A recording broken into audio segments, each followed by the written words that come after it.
Ready. All right, y'all. It's only been a month. No, been longer than a month. It's been a good while. But welcome back to Let's Talk Fish. Yeah. This is episode that's 100 and something, but this year it might be only episode 5. Possibly. We got a lot of catching up to do this summer and fall. Yeah, we one thing Brian and I were talking about, what are we going to talk about this episode? Well, there's a million things to talk about. We obviously can't do tournament recaps for all the tournaments we've been in lately because we've missed about 6. Between the two of us, there's probably 6 or 7. Yeah. 6 or 7 tournaments. Yeah. And a lot of them weren't really great for either one of us, for that matter. No, so I've had one good tournament all year. I really hadn't. I made a couple Saturday cuts, but that, I mean, that's a good tournament. Well, yeah, but when you finish 75th, 67th, 80th, and the other ones, not so much. I mean, that's the same place I've been. Yeah, well, we, I always said the best way to get out of a slump is to fish your way out of it. That's exactly right. Only thing we can do. But we'll talk more about that in a minute. But y'all, welcome back. Another episode of Let's Talk Fish Live. Appreciate everybody tuning in. We already got about looks like close to 40 viewers, and we do have a giveaway at the trivia giveaway at the end of the show, as usual. It is sponsored by the presenting sponsor of Let's Talk Fish, which is Angler's Choice Marine. Y'all, most of the normal viewers are very familiar with Angler's Choice, but if you're not, they have 3 locations. Okay, year in and year out, they're either number 1, number 2 Triton and Ranger sales in the U.S. Awesome customer service, huge service departments, take care of you before and after the sale. Have a huge inventory. The Martinsville, Virginia, which is like the mothership, right? Yeah, I'd say that's the flagship store. Yeah, I don't know how many square foot is their showroom. It's like 80,000. It's very, very big. Yeah, it might be 100,000. Yeah, you can get lost in it. There's a lot of boats. But anyway, if you're in the market for a new boat, 3 locations: Spindale, North Carolina; Lexington, North Carolina; and Martinsville, Virginia. Full stock Ranger, Nitro, all the White River Marine brands, Sun Tracker pontoons, and let's see what else. It's all White River Marine. All White River Marine products, and also don't forget the amazing tackle store, acmtackle.com. Got some cool stuff. They carry a lot of cool stuff, a lot of stuff you don't see in other tackle stores, so make sure you go check them out. They take pride in being up to date on the hottest tips and trends and techniques to help you catch more bass and put you in the finest boat on the water to do it with, too. Yeah, absolutely. Rusty, to answer that question, he said he heard Triton is going away. I think there's a misconception there. I can't prove that, but I'd actually talked to Trent, my buddy at Angler's Choice, who's up at the Martinsville location the other day, and they said they're selling the fire out of the I don't know the exact new Triton model. I heard I think it's the TR21. TR21 maybe. They were selling them, but they're selling them like hotcakes. They're very reasonably priced, and they're selling a ton of them. I know that you saw some pros transition from Triton to Ranger. I mean, that's just due to a budget switch, marketing budget change. Doesn't mean the brand's going away necessarily. Right. So I don't think that that's true as of right now, but if I find out any more information, I'll let you know for sure. All right. So a lot of things been going on. A lot of things. Mm-hmm. And one of the things, let's see, I'm trying to think. Where are we going with this, man? Well, I'm trying to think how long it's been since we've been in here. It was in April. We were in. It's been a long time.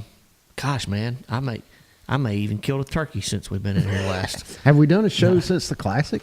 Did you do one after the Classic? Yes, we did. We did it because the title of the last show, if I'm not mistaken, was Classic Takeaways. Was it not, okay. Tyler? Okay. Yep. Okay.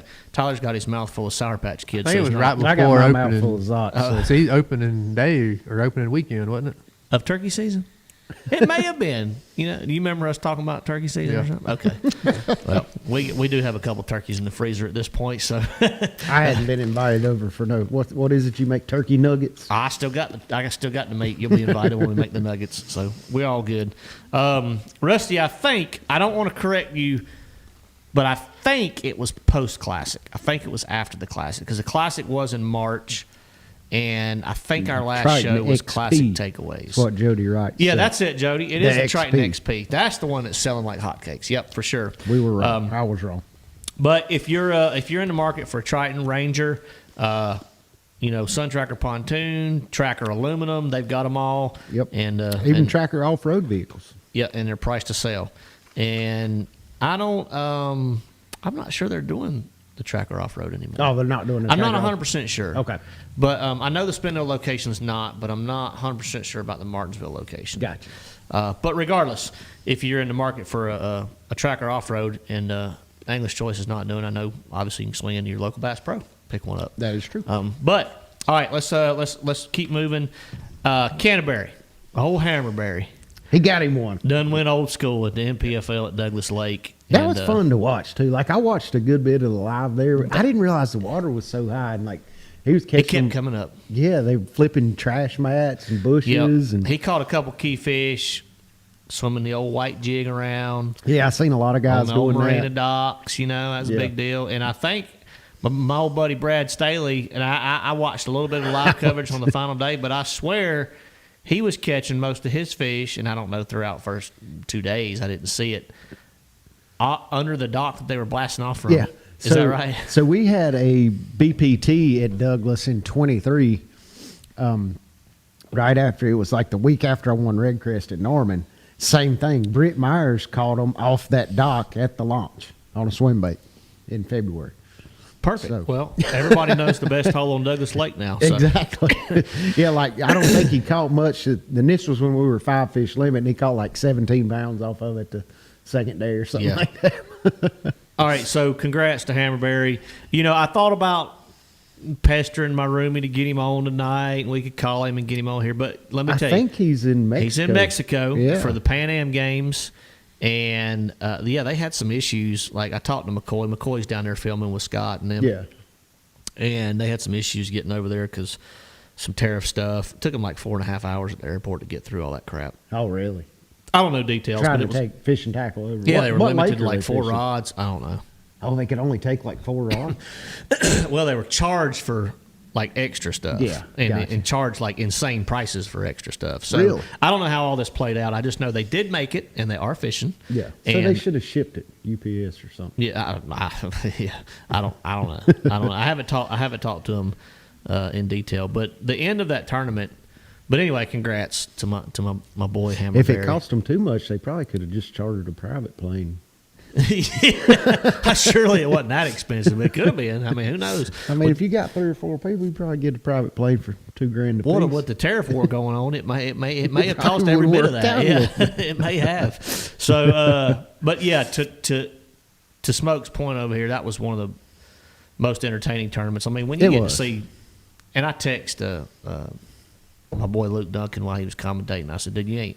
So I don't care what y'all say. You ain't never seen a hook set like that in your life. When Canterbury swings one, I don't know how he didn't kill everyone that he sets a hook on, but I guess the bushes and the docks or whatever he was. Oh, yeah. That little bit of resistance was preventing the fish from flying 110 feet in the air. Because every time I see him set the hook, Well, he I'm was like, catching big ones too. well, yeah, 100%.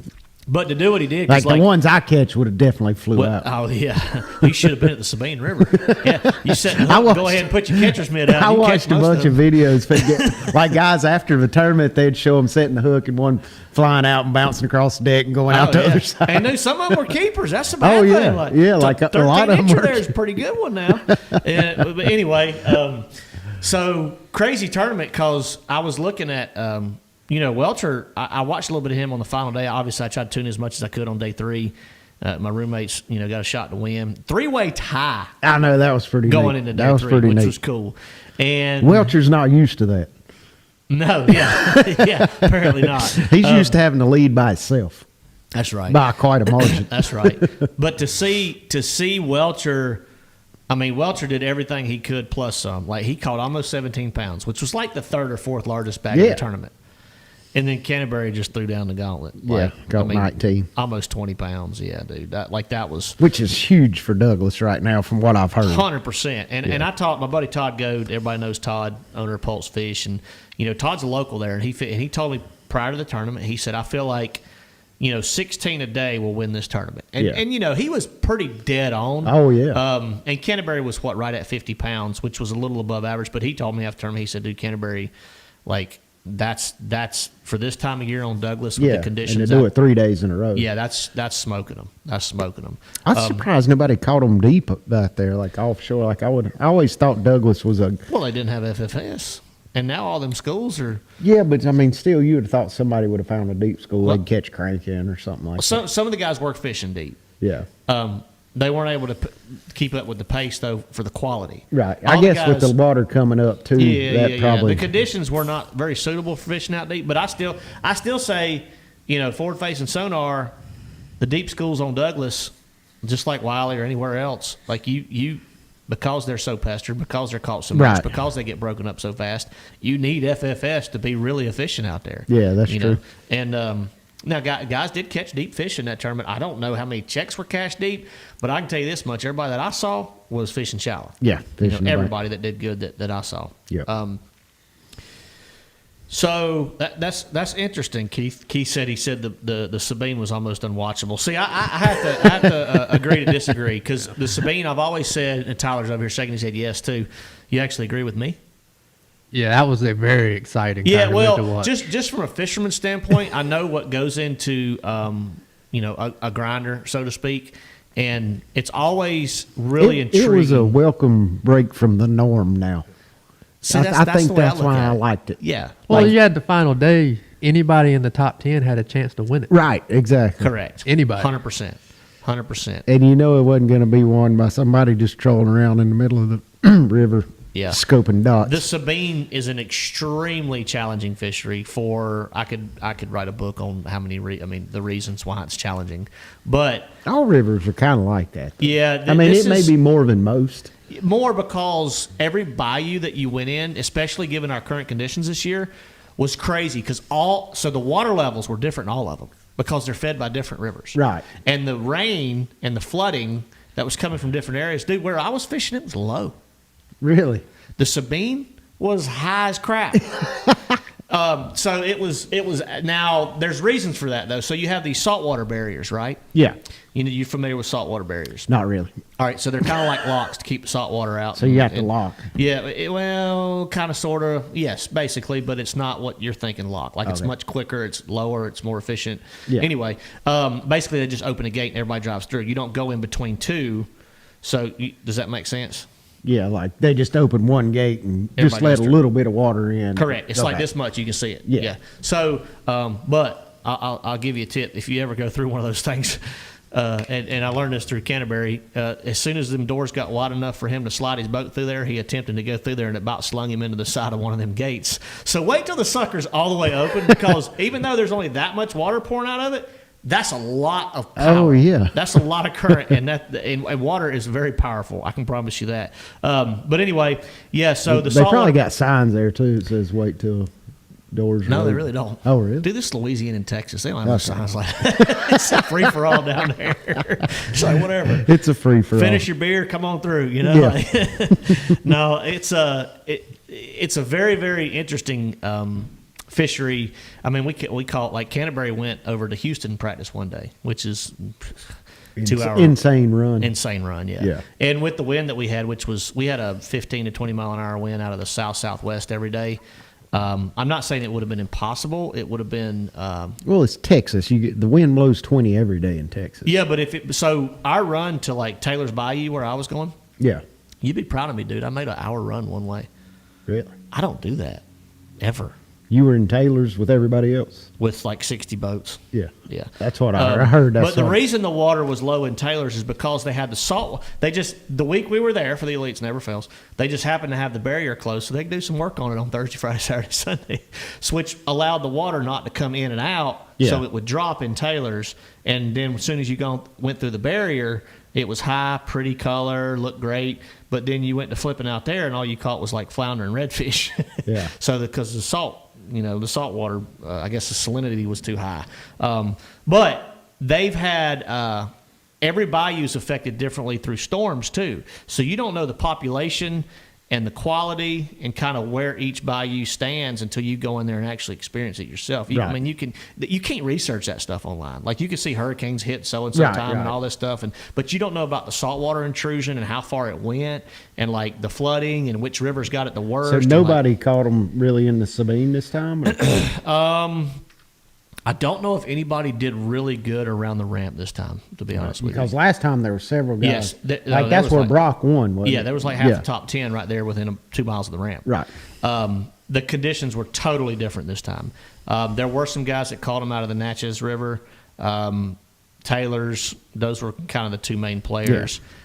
There were some fish caught around the ramp, but not like it was not a dominating deal like it normally is. Normally, like 4 of the top 10 will be within a mile of the ramp. There were some guys that – so the water conditions ended up changing throughout the tournament too, which was kind of neat. The water finally started to recede in the Sabine. We got closer to a normal tide towards the end of the tournament, and the water clarity got a little bit better. And on day 4, like half the top 10 started in the canal system that's just north of the takeoff. Oh, there really hadn't been anybody in there because the conditions. Well, how'd they all figure that out? You tell me, Brian. I mean, I know this. That's kind of odd. So I talked to somebody, I think it was Chris Johnston's marshal, and he said something about Chris pulled in there at the end of maybe day 3. Yeah. And he pulled in there because he had a little bit of time to fish, and he dropped his trolling motor in the water and was looking at his FFS, and he said there was like 2 or 3 fish on like every tree in there, like not far into the canal system. And he was assuming or knew or whatever that that's where they dumped a bunch of the fish because of how many were in there, which made sense, right? That does make sense. So what did they didn't tell you? They didn't show you where they released them? No. But I mean, Canterbury and I got to talking about this. Like, what? I mean, I guess it's technically illegal to do it because you're trying to intentionally gain intel. But yeah, like if you hung around and seen which way the release boat went. So one thing that a couple of the guys had mentioned to Bass, and I think John Cruz, our president of the ABP, mentioned to Bass, is that conservation is at the top of our list, regardless of what everybody thinks. And John is a great ambassador for the whole conservation side of our sport, and this is a perfect example of some of the things that he advocates for. He talked to Gene Gilliland, who is the conservation director for Bass, about our concern with taking all these fish out of Taylor's and bringing them all the way over to the Sabine. Right. I mean, that's damaging to a population, especially in a smaller bayou. Right. So they actually, I think they had everything adjusted, whether it was the equipment, the trailering, the pontoon options, whatever they used to take some of those fish back to Taylor's. Oh, that would be good. Well, fast forward to day 3, and there's one main ramp in Taylor's where you can put a boat in. Yeah. About 3 of our guys started on that ramp. so I went running by them, and I'm like, that's interesting. You know it is interesting. So I got to thinking, wonder if anybody saw the release boat, dump a bunch of fish there. Or just speculating. Or they're just speculating and taking educated guesses. But anyway, they dropped their FFS in the water. They don't have to take an educated guess. They knew if they were bass there or not. But no, that was interesting to me. But in all fairness, I do think Bass works as hard as they can to distribute the fish properly when we're in a system like that, to where if we take fish out of this bayou and run them 50 miles back to here where there's locks and saltwater barriers and things in between, they're not going to go back to that bayou. That's obvious. Yeah. So they try to disperse the fish. See if you can talk them into taking them back out to the Duck Islands when you go to the St. Lawrence River again next time. Out in the Duck? Yeah. Take all the bass back out there. You think they're all getting caught off a duck? Yeah. I've caught my fair share off a duck. I know that. I'd like to see them try to run out there in their pontoon boat. Yeah, with the amount of water and weight and fish they have in it, I don't think that's going to happen. I mean, it better look like glass out there before they do that. All right, so let's talk about, again, congrats to Canterbury. Drift, what we got to catch up? You gonna eat some more Zots? I'm gonna eat another Zot. I hadn't had a cherry one today. You ain't gonna be able to talk, man. You have your mouth full. That's okay. Well, give us a quick update, and I say quick because there's been multiple tournaments for you too. It's been a lot. A lot. By the way, I'm sitting 70-something in the standings, which is the worst I've ever had. Worst season I've ever had. I think percentage-wise, that's probably about where I'm at too. Your field's at what, 60 now? Yeah, I 60? think I'm like 40-something. So you're in the No, you're a little bit better than me. You're in like the 66th percentile. Just all right, maybe just. I'm in like the 74th percentile. So we have 102. Either way, Close. we're both having not the best years. Bottom line is we're sucking. Exactly. Well, you're in. No, what's the red crest cut? 40? 30. Oh, is it 30 now? Yeah. Okay. So, all right. I'm not much on calculations and worrying about We AOY got points. a lot of ground to make up the rest of the year. Well, I already calculated mine. I need 3 top 20s to make it. Well, to have That's a good doable. shot. It's doable. Yeah, That's it's doable. doable. We got to start at 10 killer. And I saw a question. Jody, I didn't make a big run at the Pasquotank. I actually fished probably within about 4 miles of where the tournament was blown out. Actually, within sight of some of it. But that being said, I didn't make a big run at the Pasquotank. I'm kind of glad I didn't. I did feel like the potential was there locally.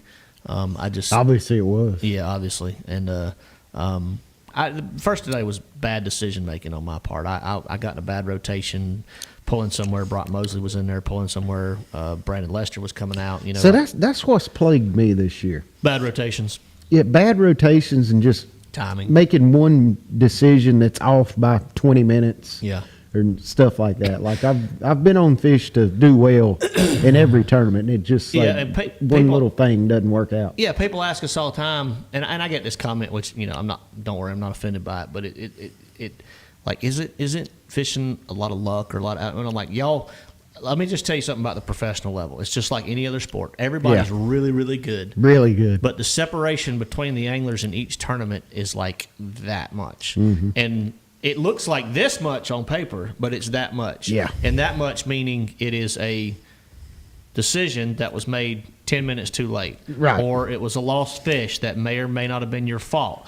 Or, I mean, there's a lot of different things that can – and I've kind of taken for granted that – I mean, I haven't missed a championship in like 14 or 15 years, and you hadn't either. Right. And like – then when all of a sudden things start, like you hear guys talk about it, but then all of a sudden when you experience hits you? yeah, then you're like, oh, yeah. That's me. Like I get I've yet to miss a championship. Yeah. And we got to get it turned around this year. We about to miss one. You will. I have no doubt. How many tournaments you got left?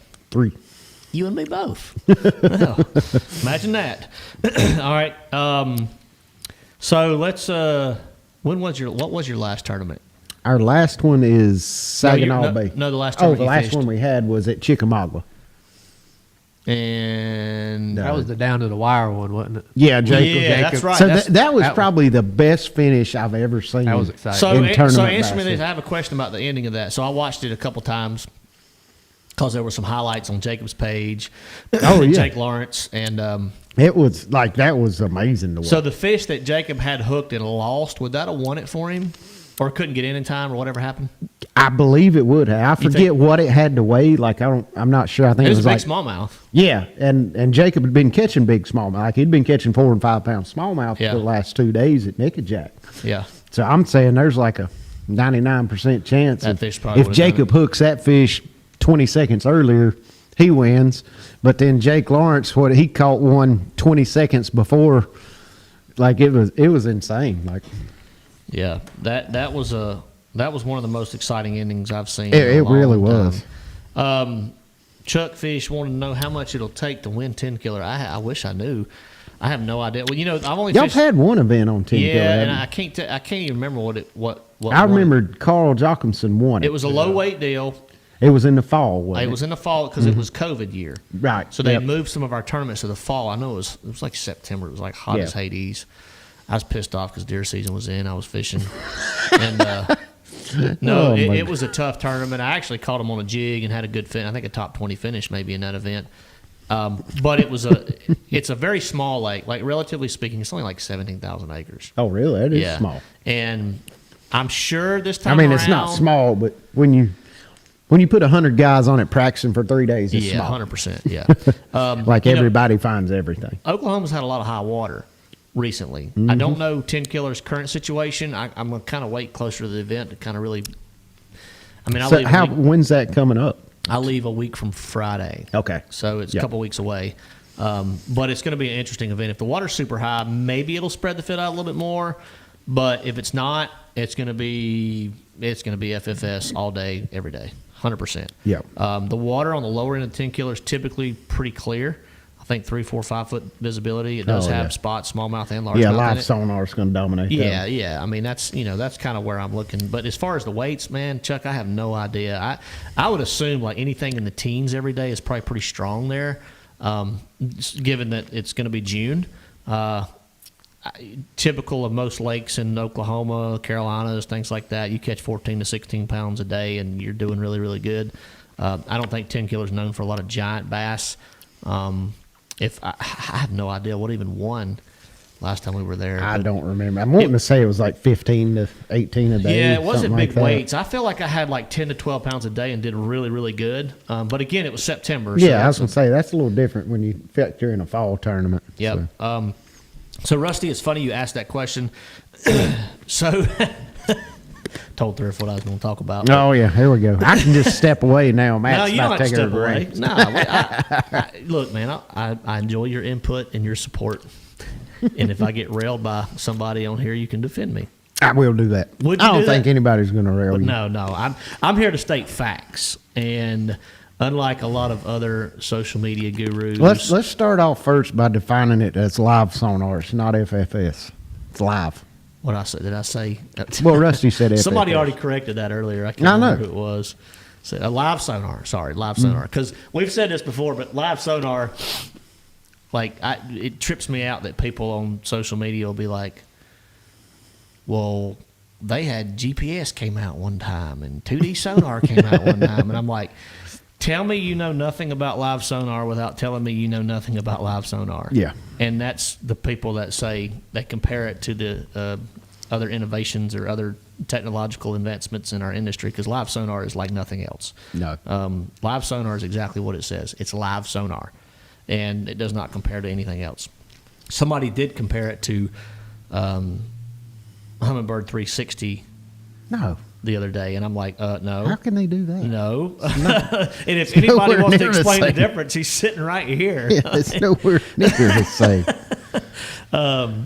Not live. Humminbird 360 is not live. No. Now there is a live 360, right? Like Lawrence has got a 360 live or something like that. well, it's like perspective or scout and things like that. Yeah. But what's Humminbird's? What's their perspective mode called? landscape mode. Landscape mode. Landscape okay. mode. But basically, I mean, similar. But again, Yeah. live is live. And Live is live. Not live is not. No. Live. Don't know how else to explain That's that. the best way to explain it. Put that on a T-shirt. Yeah, live is live. Put that in and your pipe and smoke it. not live is not live. Yeah. So Fred, Rusty, I'm going to address that. All right. So back to what I was saying a minute ago. You know, there's been people on social media, and I don't call names. I don't do that. I don't call people out. I don't think I've ever done that. Maybe I have. I might have called you out for something, but Probably. that's just because It's you're different sitting when right we're here, though. friends. Yeah, that's right. Yeah. You can't But call your friends out. there has been speculation and lots of rumors on social media in the past 2 to 3 weeks about what Bass is doing next year. Well, I'm going to put those to rest and say none of those guys, people, women, whoever they are, that are stating these so-called rumors, none of that's set in stone. None of it.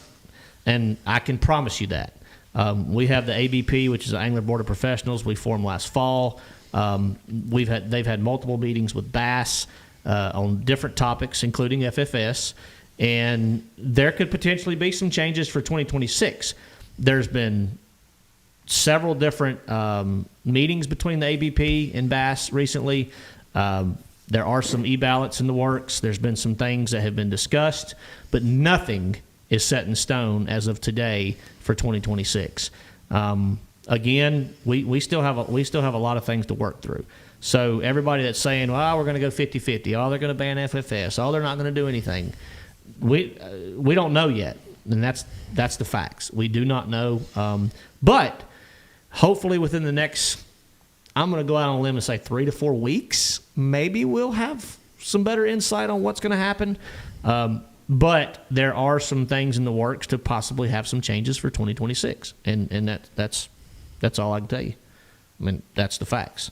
I have no knowledge of it because 'Cause you're on BPT. I'm not in that loop. Well, you're not. Yeah, well, So I'm that makes not sense. commenting on nothing. But that being said, don't believe everything you hear on social media because, well, unfortunately, like I used to say, like 20% of it's not true, but now it's probably like 80% of it's not true. The AI stuff, dude, is blowing my mind. You've been watching all this AI stuff popping up on your phone. No, Yeah, dude, I don't know how I get it in my feed, but you hadn't seen the babies like the babies talk like so like Theo Von, who's a big comedian, Theo Von is. Yeah. So he's like in baby form, still with his mullet and everything. I don't get all that. Your feed must be Dude, it's different just- than my feed. I don't know why I get. Well, no, all you got to do is talk about it. I bet you get it later. Possible. Your phone is listening to you. Your phone is listening to you. Burning season, another rumor. They're going to do what their new owners, Garmin, will tell them. Garmin does not own bass, regardless of the rumors. And it doesn't really matter what the anglers say. Like Bass and BPT alike, they're going to do what they think's best for their business model. Like what's it like? At the end of the day, both Bass and the Bass Pro Tour are really, what's the word? They're marketing people. That's how they make a living, right. is through marketing dollars and eyeballs on what they're producing, the shows they're producing, and they're going to do whatever they feel like is going to bring more eyeballs and be more appealing to the sponsor environment. That's right. And Caleb, to answer your question, I do think Bass is very, very open to the anglers' feedback at this point. They've been really good to work with the ABP since it was formed in the fall of 2024. And they've had some very productive meetings, including payout adjustments that happened this year. There's been some changes that the ABP and Bass have constructed together and have worked very well together, and I've been very impressed with it. So, no, I don't think that there's a company out there, a single company, including Garmin, that's just going to tell Bass, unless they own Bass, which they do not. As of today, anyway. As far There's as I know. politics everywhere, Matt. Yeah, but Garmin could say, tear that check in half, throw it over here to the side. Fred asked about our buddy Slick Johnson. How does he know so much so fast? Well, I asked myself that look, question. I like Slick. Like I've talked to Slick. Slick's a cool dude. He does the social media thing. That's his gig. But He's the man in the know, though. Yeah, there ain't no doubt about definitely. that. I can't answer the question about how he gets intel on certain things, but as far as I don't know what he said personally about the 50-50 split next year, which is not on. So does he do everything on What's TikTok? decided? No, I think he does it all. I think he does all social media platforms. But I think he put out a post about the Sabine being canceled, and I saw it and I kind of chuckled. I saw that too. Because I had already talked to Lisa at Bass because I had heard the rumor through social media, and she's like, absolutely not. We haven't even considered canceling the Sabine. Like, why would that be on social media? So wherever that came from, I mean, it was either pulled out of thin air or some elite angler just decided to tell him a blatant lie, just to create some disturbance on social media or numbers. Or he made it up to give views. Which equal money. Exactly. There you go, Brian. There you go. So I get it. Like, look, that's his deal, and the more views and impressions. Like, I and think it's engagement they good get. because it's like he does get things before it's public. Yeah, I think that's great for the industry. It's great for us as fans because we're not hearing it, after the fact. Like it's almost like it's real time. Yeah, and that's kind of refreshing. Yep. Burning season, I don't know if the 50-50 split ended up being the change for 2026. I'm not sure exactly what that would look like as far as practice is concerned. I feel like if there's a 50-50 split, that it would be like, let's just say the first tournament of the year is at Lake Okeechobee. If FFS is not allowed, it will not be allowed in practice either. Kind of like what the MPFL does. Correct. It's so either the all in or all out. Yeah, they don't allow live sonar in practice either. So, and I'll be honest with you, dude. If it's not going to be allowed in the tournament, I don't know that I'd want to use it in practice. Like, it would kind of scare me a little bit. Yeah. Because I feel like it could negatively. Because I mean, dude, I've seen a lot of fish that I can't catch on that sucker.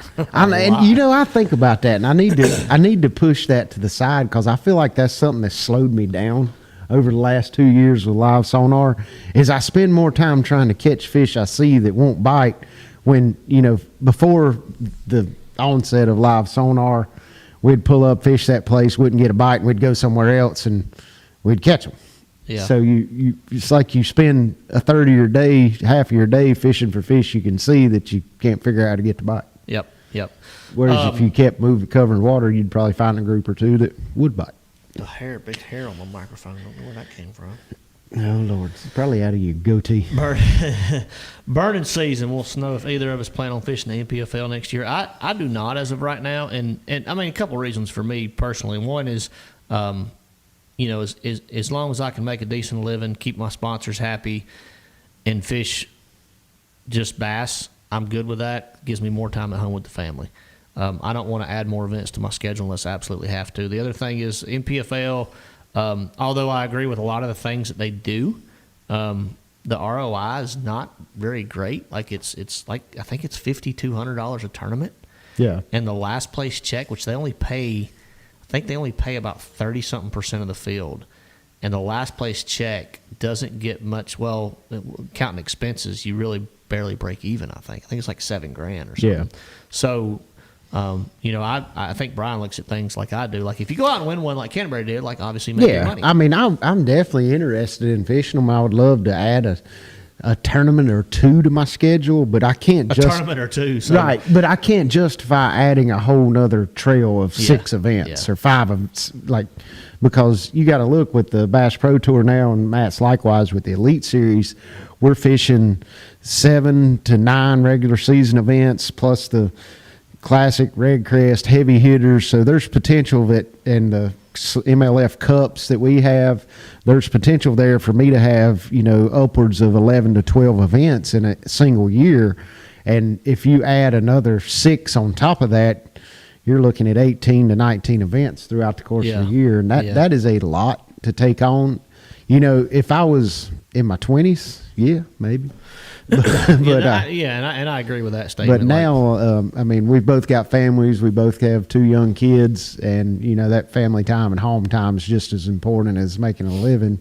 And we're I feel like Matt's the same way as me. We want to split that equally. We want to fish what we can and what we need to stay out there and support our sponsors and do what we love to do. But we also want to still have our home time as well. Yeah, that gray on my microphone, Fred, was not gray, by the way. That hair on my microphone was not gray, excuse me. The MPFL is definitely intriguing to watch. I do like their drive-through weigh-ins. I think that's really cool. Like everything I've seen with them, like I love the events, and I would love to fish some of them, but I just can't. I couldn't fish the whole trail, and which I think is a good thing. They don't allow cherry picking, which is good. Yeah, that's definitely a good thing. Warren said, would you cherry pick a Bassmaster Open? I personally wouldn't, but that's just because I'm fishing the elites. Yeah, I probably wouldn't either. I mean, if they put one on Norman, I probably would. But the bad thing about cherry picking one is you go out there and you try to win it, but you have to fish I don't know what the rules are now. The whole point of cherry picking is you're not worried about anything down the road about the classic carrot or nothing like that. You're just trying to hit a lick right then. Yeah. So, I'd cherry pick one on Norman. But the open carrot, well, the majority of it now is qualifying for the elites, but then a lot of it is being eligible to make the classic if you do win it too. Right. Which I understand both sides of that. But if it's in your backyard and for some reason you can get in, money's money, right? Like you win $50 you got to try to hit a lick when you can. And but again, the ROI, the ROI on those tournaments is, I think it's close to $2,000 to enter, and they pay like 30% of the field maybe, and you double your entry fee if you get a check. Yeah. Which, when it's all said and done, you make $1,000 if that. Yeah, but it's always been like that to a degree. Maybe not when we first started with FLW. Yeah. But for the better part of the last 15 years, that's the way it's been. I mean, it's, for sure. Like if you put pencil to paper and say, these are my expenses, this is my potential return, we're all a bunch of idiots. Yeah. But that's why you can't lump tournament payouts into the whole picture, because that's not the whole picture when you're talking about a professional angler. You've got the sponsor side of things, working with companies, developing products, helping sell products. Like, that's not your only value in tournament winnings. Like, there's a lot of other values to a tournament angler that help make themselves profitable. Yeah, and that's what, like, there probably hadn't been 4 or 5 anglers in the history of bass fishing that made a true living, at least for an extended period of time, off of nothing but winnings. That just doesn't happen, because if you take the sponsorships out of it, and let's just say Brian goes out and wins a tournament every year, he's losing money. I mean, he's not losing money, but he's not making enough to support your family. Yeah, you're making about $40,000 a year. Yeah, if you're lucky, yeah. But anyway, moving forward, that's pretty good catch. It was but empty. You ain't got much left. I got like a half a sip. I'm trying to make it last 15 more minutes. Yeah, I look at bass this year, and I praise bass and the ABP for the changes that we had. You know, we have our $10,000 membership fee, which equates to about $1,100 investment per tournament. I think I've talked about this. Now, see, I like that. And our final check which is half the field, is $5,500. Yeah. So, in turn, you look at the ROI, it's really, really good. It's the best ROI I've ever fished. It really is, and there's very little risk. It's 5 times my investment if I cash a check in the top 50% of the field. Now, that's the best. That's the best return I've ever fished for. Now, but that being said, take sponsorships out of the equation. You cash a check every tournament. Let's just say $6,000 times 9. Yeah, 56. $56,000. 54, 56. Minus the 10, which is 46, minus your expenses, which Yeah, you're down to $30,000. But you hadn't lost money. See, that's the thing. A lot of people You hadn't don't. lost money. That's Correct. That's where a lot of people don't. But you can't make a living off winnings. Is my No, point. you can't make Right. a living. But you're not finding a rookie coming out going $40,000 in debt his rookie season. Yeah. Which that should never happen in any sport. But it used to happen in bass fishing quite often. Our rookies ain't going in debt. They're half the top 10s. Well, they don't anymore because they're all like live sonar wizards. They're wizards. They're Yeah, wizards. little That's all. magicians. That's the only way They're to word witches. for it. They're Like, little wicked witches. yeah, they're not. They're all really, really good at their craft. Yeah, Really wizards, wizardry. That's what I'm going with. Wizardry. Is that a word? Wizardry. Yeah, Dan, I see what you're saying, but as an angler, I wouldn't like that. The only reason, and I'll just tell you why. He says no live sonar the first 2 days and allow it the final 2 days. So the BPT does 1 period each day. Yeah, 1 period each day. And the only reason, and this is just me trying to make it easier on myself, I'm not going to lie, but if I don't have to worry about the entire tournament, it makes everything a lot more, just a lot easier. Like to focus on certain, and Brian and I, we kind of had a little conversation after the Classic. We were talking about FFS and this, that, and the other. And I said, man, I knew the Classic was going to be one that way. Yeah. So I focused on it like 90% of my practice or 80% of my practice. And I didn't have a good Classic. But Brian's like, and we were talking, for some reason the conversation steered off to, well, gosh, I wish FFS wasn't allowed or whatever. Yeah. And you said something like, yeah. And I said, well, I still would have sucked. I said something like that. And you're like, well, you don't know that, because if it wasn't allowed, you would have never even thought about it. You would have never focused on that bite, and who knows what you might have uncovered. Right. So, I would rather be able to go into a 3-day practice period, which is what we have now, and not have to worry about that being in play for that entire event. That's the whole reason they banned the Alabama rig. So it's the same argument. Yeah, I'd say so. I'd say so. Absolutely. Yeah, I see a couple questions about an update on Scott Martin. I have talked to Scott. We talked to Scott when we were at the Sabine. Scott's doing good. He's sounding good. He's enjoying life, getting a lot of filming done. So y'all, there's some really funny content on the YouTube channel as of late. I think they even went carp fishing one day. Did they really? Yeah, but is that episode? You know if that episode's on his YouTube channel? I'm not sure. Okay, it may not even be out yet, but I swear they went carp fishing like down in South Carolina with Billy and a couple buddies. They did something. I think it was when they were at awesome. Murray. The day they were at Murray, maybe they went carp fishing that night. Did like one of them 6 to 2 nighttime rodeos. or That's something. awesome. Yeah, I've been telling them they need to come up to Carolinas and film a carp tournament. Like they put it on Scott's YouTube channel. I just think it'd be awesome. Unedited.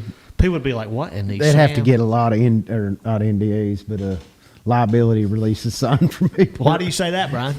Just because Car the way- flakes are a different animal, aren't Yeah, they? that's the way the car flakes were That's the 20 way. years ago when I went to them. There's no still the- telling what you would see. Yeah, or smell. Or smell. Yeah. Anyway, talking about carp bait, right? Yeah. Yeah, carp bait. Yeah. All right. We, I mean, Scott, some people forget, Fred asking about if we've adjusted without Scott, but before Scott Martin came over to the Elites, it was just Canterbury and I rooming together, so it's kind of like back to where we started. Back to where you started. Yeah, and I've had a lot of messages and stuff about creating a YouTube channel with me and Canterbury, but man, that's, again, it's obviously kind of nice not having a camera in your face all the time. I ain't gonna lie. Now, there's a lot of people that are made for that stuff, and Scott Martin is one of the best in the world at that. And he manages really good He at it. manages it all very well and very efficiently. I am not the type of personality that can manage that and be successful at that and tournament fishing. Like, I just can't. I know how I think and how I like how I operate. I just couldn't do it. Like, I just couldn't. I couldn't do it either. 'Cause Yeah, it's hard for me to Well, you're focus OCD on. too. Do what? You're OCD too. Yeah, that's You're what I'm probably worse saying. than I am, actually. I'd say. Yeah. yeah. Just looking at your rods, Yeah, I'm I'd gonna go say. out on a limb and say, yeah, he's probably more. All right, what else we got, Brian? Um, You been we out got in Moss? I went out one day last week. Actually, Luke Clausen's got his truck and boat. He dropped his stuff off at the house when he flew back after heavy hitters. We Let's went go out take there. his boat for a ride. Let's go. He's get coming in. back tomorrow. Oh, okay. Well, let's go. Night fish tonight. I hate No, night fishing. Never no, mind. not I'm out night on that. fishing. Sorry. Yeah, I'm with you. Just go ahead But with that. yeah, we went out there one day. Been to Norman a couple times. Okay. Oh yeah, you told me how. good Yeah, it's Norman- been a lot of fun. Fish are Norman was. biting everywhere. It's May. It's They always May. bite. They're in May. supposed to bite. They bite yeah. for about another month. You'd say. Yeah, I'd say Then another it month and a sucks. half. Then it sucks for like 3 months, then it gets better again. Yeah, I like fishing in July. That's like a lot of people hate fishing those summertime tournaments, but like I love Where do you fishing. fish in July? Do y'all fish in July? No, we we don't never get fish to- in July either. Yeah, Yeah, bass. like I used to love when the Forestwood Cup was in like late July, early August. Like it was that's always in August. Yeah. yeah, because that's that's a tough time of year. You're out there fighting bugs, sweating. I mean, you're in the armpit of Arkansas the first week of August. Armpit of Arkansas. Like you got to be serious about it if you're gonna win, and I like that aspect. Yeah, of I have it. never sweat more than I've sweated in Forestwood Cups in August. Like, No, like that, 100%. and it was the awesomest thing. the awesomest. Like I loved it. Don't give them any ideas. We'll be fishing championships in August again. I wish we would. Nah, dude. You give me March for a Bassmaster Classic. No, I'm taking that every day. I think of the they week. ought to alternate. Like I think they ought to put it on a 3-year rotation. Okay, I agree with that. Yeah, Because I agree with that. it's always the same thing for every championship, March, April. It's always the same thing. They're Well, we either always go to the same lakes every 3 years. So. yeah, and I'm sure we will too. Oh, 100%. Because you cut when you have your championships in March and April, you're cornered into a small section of the country to have an event. You're cornered from North Carolina to Everywhere Florida bass fishing's to cool. Texas. Everywhere bass Yeah, fishing's you're cool. stuck in the southeast.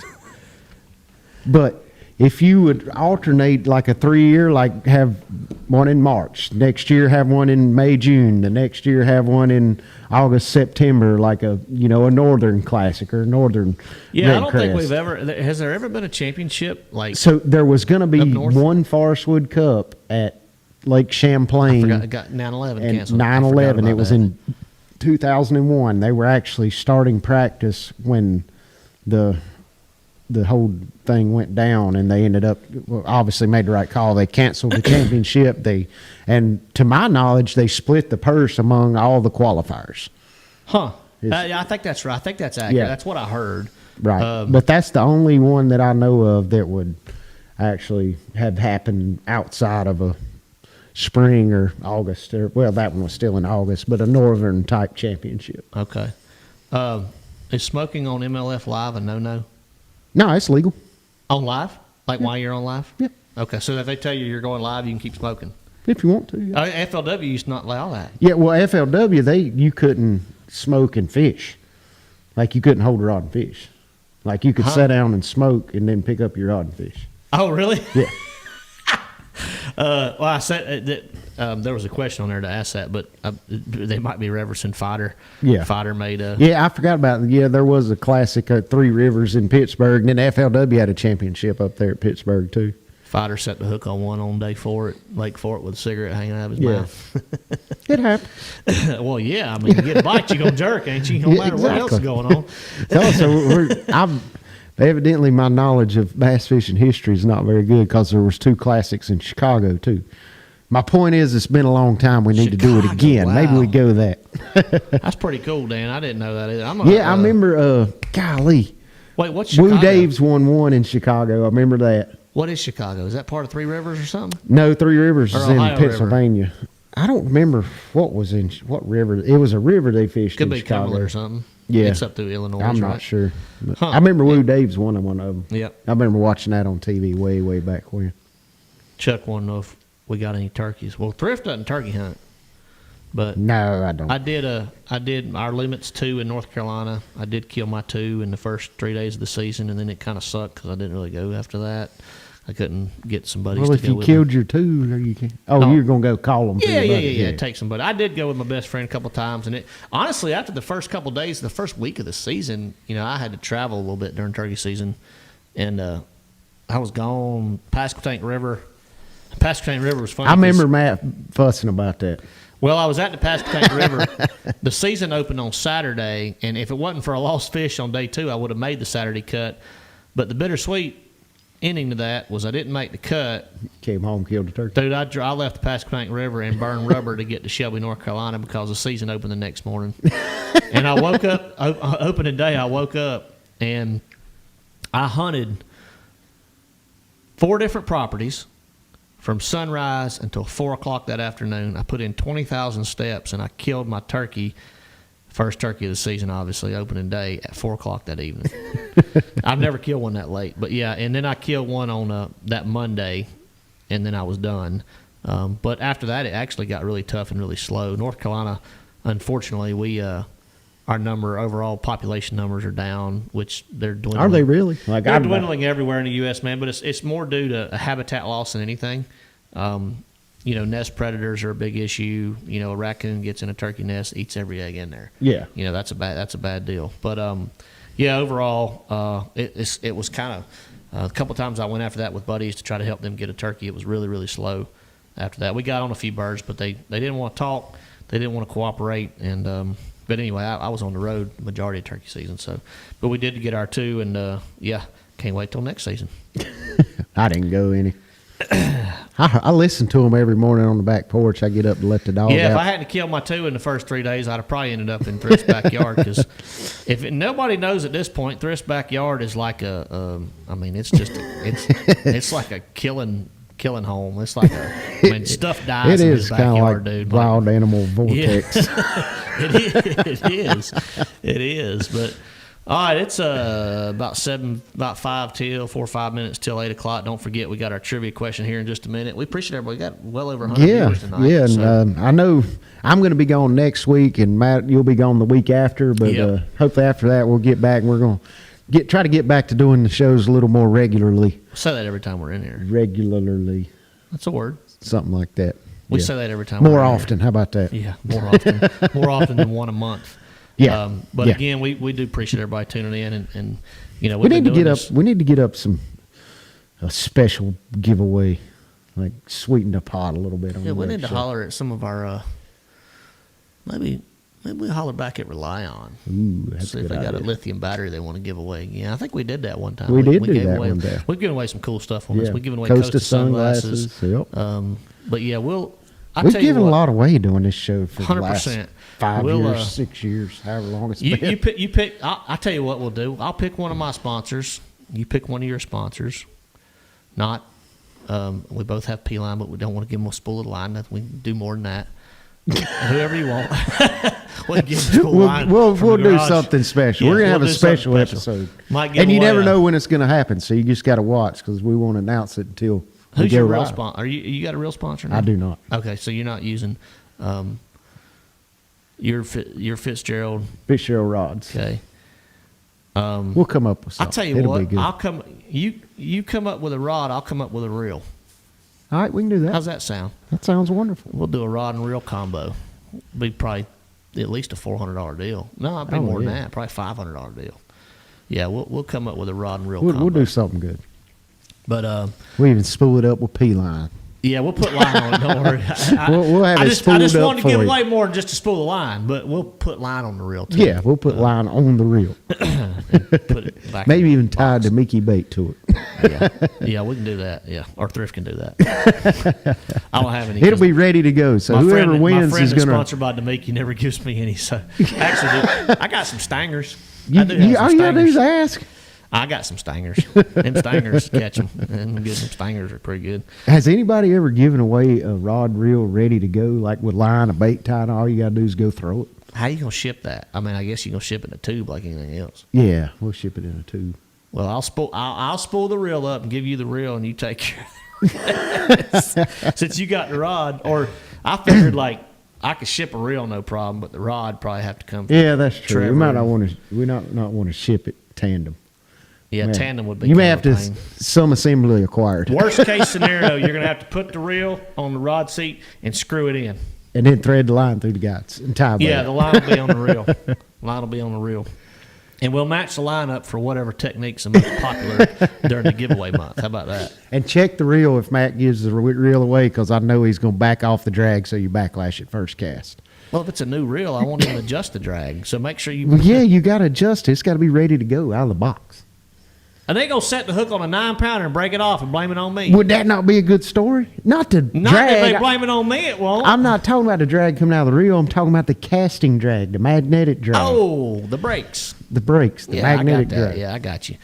I'll keep it on pro mode to be wide open. Like most good reels, they got a drag of brakes on this side and a magnetic drag to fine tune on I'm the other aware. side. Okay. The really good ones got one on the inside too. Oh, really? Yeah. What are the really good ones, Tyler? What's the really good ones? The ones that go whew when you cast. Yeah, that's which reel is that's it? the lightning thing. what is that? That's just Shimano reel. Shimano digital something. It's I don't know. it's I know when you're around $500. somebody that's got one, all you hear is phew. Yeah. It starts with an M. I don't know. Okay, I know they metaniums. sound fun. Metaniums. That ain't the only one. Oh, that's the one. Because Scott used to It's throw called those things, dude. it's Martin. called DC. They're called DC reels. Yeah, DC. that's- Digital chip.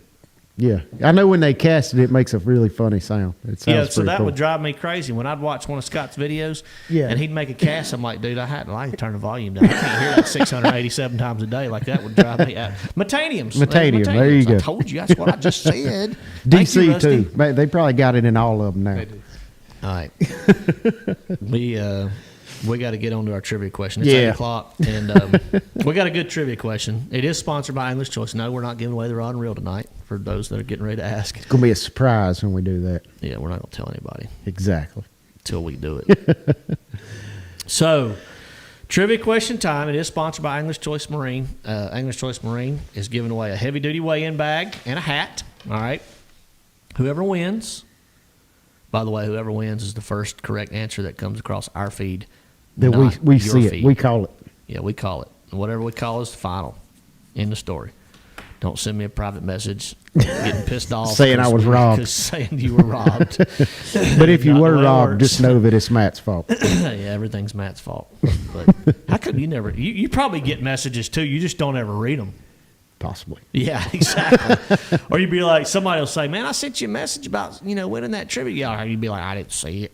I didn't see it. I didn't see it." It's like somebody leaves you an important voicemail that you really didn't want to hear, but you got it and you listen to it. But then they say later, about 2 weeks later, "Hey, man, did you get my voicemail?" I don't No, do I that. didn't. I didn't hear it. Man, I'm sorry. I must have missed that. Make sure you always have that function on your phone when it says, when you send somebody a text and it says red underneath it, make sure you have that turned off. so people, Said now I know how Matt does me when I Yeah, text him, exactly. I and I promise don't. you don't know if I've ever read your I text. don't hear from him for 3 days, and then I'll call him or something. He's like, "Oh yeah, I didn't text you back" or something like that. He didn't even. Now I have done this before. I have actually typed a response out to a text. Never hit and send. never hit send. But I think I've done that That's too. usually cause of kid interference or something. Yeah. Something grabs my attention. By the way, my you know what Ren got for her 8th birthday? My youngest daughter's birthday party was this past weekend. What'd she get? A guinea pig. Oh, you told me that. Yeah. How's it faring? How's it faring? Yeah, how's it doing? I think this is faring good. Okay. Oh, I didn't know how Bailey was taking to it. Bailey smelled it, and that's as close as she got to it. Oh, really? Her door stays shut in her room. I'm afraid Bailey might kill it if she gets a hold of it. But her name... Bailey's their dog, so... Her name is Piggy Cookie Biscuits. I like that. I like that. Like Piggy that? Cookie Biscuits. Well, she was torn between Piggy and Biscuits, and then Cookie came up, but she really just calls it Piggy. But we've been calling it Piggy Cookie Biscuits. I like that. Yeah, it's actually really cute. That is Loves cool. watermelon. I do too. Maybe you're related to guinea pig. Could be. Could be. All it does is pee and crap everywhere, dude. You clap to clean its Definitely cage all related the to time. the guinea pig. Y'all are very similar in that way. All right, let's get to the trivia question time. Here we go. All right, so anybody that followed the Bassmaster Elite Tournament at the Pascagoula River knows what went down. You know that Kyle Welcher won. He also set an all-time record for the largest margin of victory. I need to know what that margin of victory was in pounds and ounces. The largest margin of victory ever in a Bassmaster event. Probably in any tournament ever. You think it'll ever be eclipsed? Man, look, dude, with live sonar, anything's possible. But Right. That being said, no. I don't think so either. I don't think so. I mean, I'm going to go out on a limb and say I don't think so. Oh, I think I see it. No, I don't. What was it? Let me see. There it is. Okay, I didn't see it now. Okay, I got JG now we got Outdoors. it. Is that what y'all got? JG. I believe, if I'm not mistaken, that's our little buddy John Gavin. Yep, that is it. It is it. So it's 45 pounds, 7 ounces. Like, that's a good weight for the whole tournament. Yeah, That's more than what it took to win this to me, divide that ain't it? by 3 and give me that for the first 2 days. Give me 30 pounds for the first 2 days. I'd have been in like 20th place, dude. Yeah, like that's a good weight for the whole tournament. So another stat from that tournament, Kyle did not have to catch a bass on day 4 to win that tournament. That's impressive. 45 pounds and 7 ounce ounces. margin of victory. John Gavin, you are the El Champion. So y'all actually, they probably got my number. Y'all can text me or send us a message to the LTF Facebook page with your shipping I'm gonna have information. one more Zot. We'll get I'll wait your, till we leave. We're we'll about get done. your weigh bag, heavy duty weigh bag out to you. Angler's Choice will be shipping that out with your new hat. So very cool, very cool.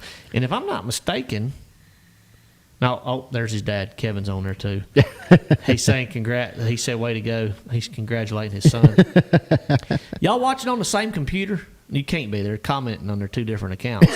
So They may be in the same probably room. in the same house. Yeah, they may be side by They're side. trying to double their chances. I like it. So, all right, y'all. Mike, thank you, man. Appreciate everybody getting on here and Yeah, engaging thank with you us guys. tonight. It's good to be back, and It is. hopefully in about 3 weeks we're going to be back again. We can hook you up with a Zot, Kevin. Don't worry about that. We don't have a ton left, but we probably got. We got half a bag, third of a bag. couple dozen in there still. There's fixing to be one less because I'm Yeah. going to have one more. Jerry, we will do our best to get back in here a little bit quicker next time. I know Thrift's leaving next week. Yeah, I'll I've be got to gone leave this week, and then Matt.